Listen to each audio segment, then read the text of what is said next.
Your will O God. இந்த வார்த்தை அனைத்து சமயத்தினராலும் பயன்படுத்தக்கூடிய ஒரு வார்த்தை.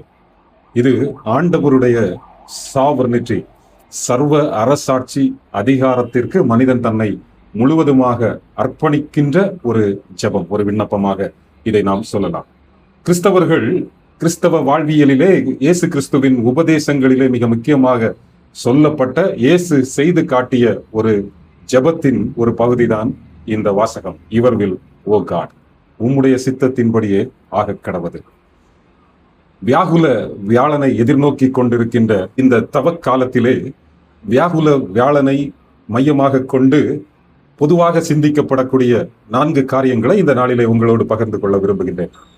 முதலாவதாக அந்த வியாகுல வியாழனோடு தொடர்புடையதாக யோவான் 13ஆம் அதிகாரத்திலே இயேசு தன்னுடைய சீசர்களுக்கு செய்து காட்டிய பாதங்களை கழுவுதல் என்கின்ற ஒரு மிகப்பெரிய காரியம்.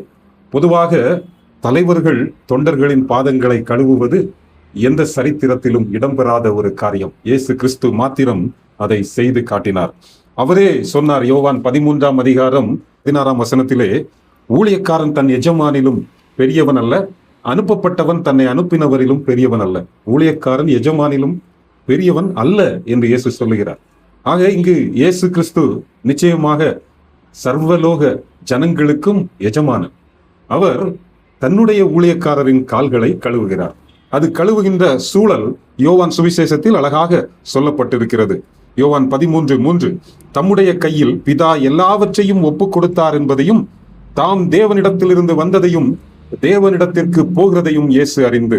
இங்கே இயேசு மனிதனாக காலங்களை கடந்த கடவுள், காலத்திற்கு உட்பட்டவராய் மனிதனாக அந்த யூதேய தேசத்திலே வாழ்ந்து கொண்டிருக்கும் போது, அதே நேரத்திலே அவர் காலங்களை கடந்த கடவுளாக காலங்களை தாண்டி அவர் செய்து நிறைவேற்ற வேண்டிய காரியம் அனைத்தையும் செய்து நிறைவேற்றும் போது நடக்கக்கூடிய சம்பவங்கள் எல்லாவற்றையும் நினைவு கூர்ந்து அந்த வேளையிலே இதை சொல்லுகிறார்.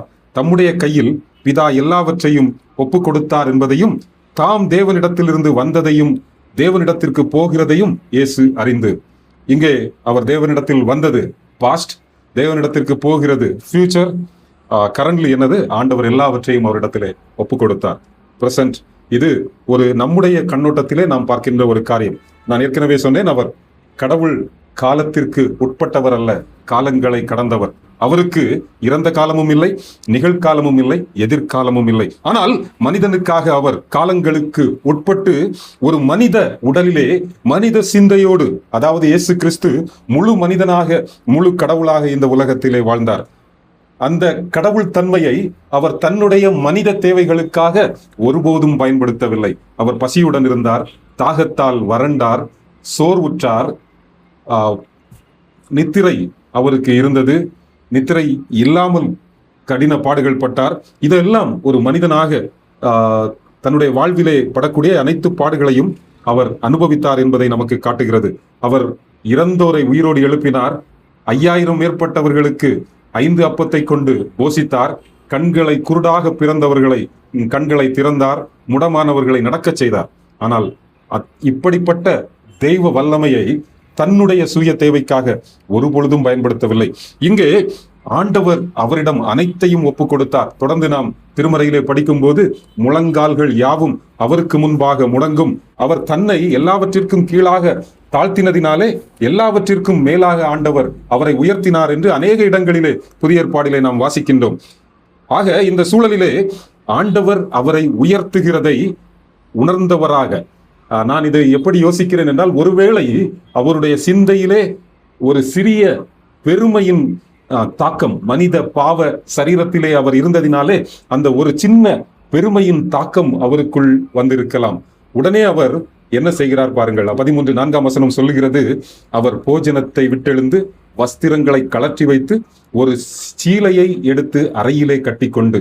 பொதுவாக யூத கலாச்சாரத்தின்படி விருந்தினர்கள் உபசரிக்கப்படுவதிலே பாதங்களை கழுவுதல் மிக முக்கியமான ஒரு காரியம். இங்கே முக்கிய விருந்தாளியாக தன்னையே கொடுக்க வந்தவர் யாருக்கு விருந்து கொடுக்கிறாரோ அவருடைய பாதங்களை அவர் கழுவுகிறார்.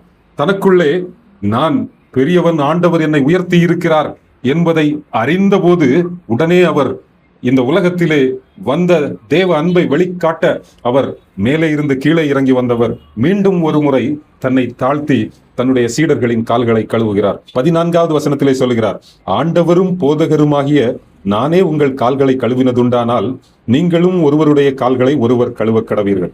ஆண்டவரும் போதகருமாகிய நானே உங்கள் கால்களை கழுவினதுண்டானால் நீங்களும் ஒருவருடைய கால்களை ஒருவர் கழுவ கடவீர்கள். இந்த வார்த்தைகள் எழுதப்பட்டதன் நோக்கம் என்ன? அப்படியானால் கிறிஸ்தவ திருச்சபை கடைபிடித்து வருகின்ற மெஜாரிட்டேரியன் சர்ச்சஸ்ல இந்த நாட்களிலே பாதங்களை கழுவுதல் இடம் பெறவில்லை. ஒருவேளை கேத்தலிக் சர்ச்சஸ்ல அந்த சடங்கு இருக்கிறது.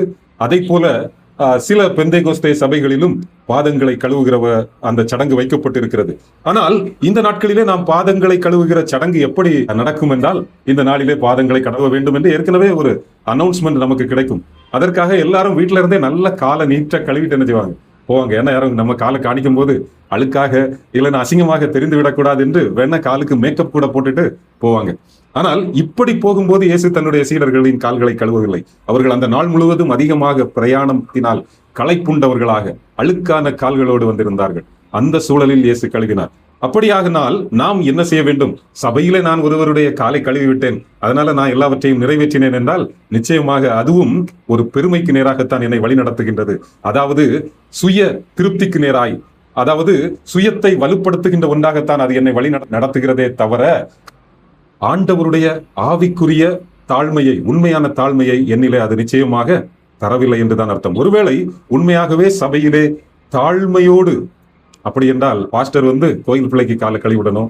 அதே மாதிரி யாரு என்னுடைய சபையிலே யாரை எனக்கு பிடிக்காதோ, யார் மேல நான் கோபமா இருக்கணும், அவங்க கால்களை நான் கழுவி விட்டேன் என்றால் அது எப்போ கழுவணும்? சர்ச்சுக்கு வரும்போது இல்லை, திடீர்னு அவங்களை எங்கேயாவது பார்க்கும்போது கூப்பிட்டு கழுவணும். அதுதான் இயேசு கிறிஸ்து நமக்கு வைத்த மாதிரி. இந்த நாட்களிலே மக்கள் சிந்திக்கிறது போல ராபோஜனத்திற்கு முன்பு கால்களை கழுவ வேண்டும், வியாகுல வியாழன் அன்று கால்களை கழுவ வேண்டும், அது எல்லாம் மனிதர்கள் வைக்கின்ற சடங்காச்சாரமே தவிர ஆண்டவர் எதிர்பார்க்கின்ற ஒரு காரியம் அல்ல. ஆண்டவர் நம்மிலே எதிர்பார்க்கின்ற மிக முக்கியமான காரியம் என்னவென்றால், இந்த கால்களை கழுவுகின்ற இந்த காரியத்திலிருந்து நாம் கற்றுக்கொள்ள வேண்டும் என்றால், நம்மோடு அனுதினம் பயணிக்கிறவர்களுடைய கால்களை நாம் கழுவ கடமைப்பட்டிருக்கிறோம். ஒருவேளை நான் ஒரு பெரிய தொழில் அதிபராக என்னிடத்திலே அநேக தொழிலாளிகள் வேலை செய்கிறார்கள் என்றால் நான் அவர்களுடைய கால்களை கழுவ வேண்டும். மாமியார் மருமகனிடத்திலே கோபமாக இருக்கிறார் என்றால் மாமியார் மருமகனுடைய கால்களை கழுவ வேண்டும். அதே போல மருமகள் மாமியாரிடத்திலே கோபமாக இருந்தார்கள் என்றால் அந்த சூழலிலே திடீரென்று அவர்களை கூட்டு அவர்கள் கால்களிலே விழுந்து அவர்களோடு ஒப்புரவாகி அவர்கள் கால்களை கழுவ வேண்டும். இப்படி கால்களை கழுவும் போதுதான் நம்முடைய சுயம் உடைக்கப்படுகிறது, நமக்குள் தாழ்மை வருகிறது. பிலிப்பியர் 2ஆம் அதிகாரத்திலே பவுல் இதை குறித்து மிக முக்கியமான ஒரு காரியத்தை சொல்லி இருக்கிறார். அதை இந்த நாளிலே நாம் நினைவு கூறுவது நல்லது. பிலிப்பியர் 2ஆம் அதிகாரம் 2ஆம் வசனம், நீங்கள் ஏக சிந்தையும் ஏக அன்பும் உள்ளவர்களாயிருந்து இசைந்த ஆத்துமாக்களாய் ஒன்றையே சிந்தித்து என் சந்தோஷத்தை நிறைவாக்குங்கள். இசைந்த ஆத்துமாக்களாய் ஒன்றையே சிந்தித்து என் சந்தோஷத்தை நிறைவாக்குங்கள். ஒன்றையும் வாதினாலாவது வீண் பெருமையினாலாவது செய்யாமல் மனத்தாழ்மையினாலே ஒருவரை ஒருவர் தங்களிலும் மேன்மையானவர்களாக எண்ணக் கடவீர்கள். ஒருவரை ஒருவர் தங்களிலும் மேன்மையானவர்களாக எண்ணக் கடவீர்கள். இதுதான் நம்மால முடியாத ஒரு காரியம். அப்படின்னா மருமகனுக்கு மாமனார தன்னை விட மேன்மையானவனாக எண்ண கண்டிப்பா முடியாது. மாமியாருக்கு மருமகளை தன்னை விட மேன்மையான ஒரு பெண்ணாக எண்ணுவதற்கு நிச்சயமாக முடியாது. ஆனால் ஆண்டவர் நம்மிடத்தில் எதிர்பார்க்கின்ற ஒரு காரியம், நம்மை சார்ந்திருக்கிறவர்களுக்கு எனக்கு பிறன் யார் என்ற கேள்வி வரும்போது எனக்கு அருகில் நான் அனுதினமும் சந்திக்கின்ற மனிதர்கள், என்னோடு இணைந்து வாழ்கின்றவர்கள், அவர்கள்தான் முதல் சபை. இல்லமே முதல் சபை. கால்களை கழுவ வேண்டும் என்று விரும்புகிறவர்கள் முதலில் கழுவ வேண்டிய கால்கள் இல்லத்திலே எனக்கு பிடிக்காத நபரின் கால்கள்.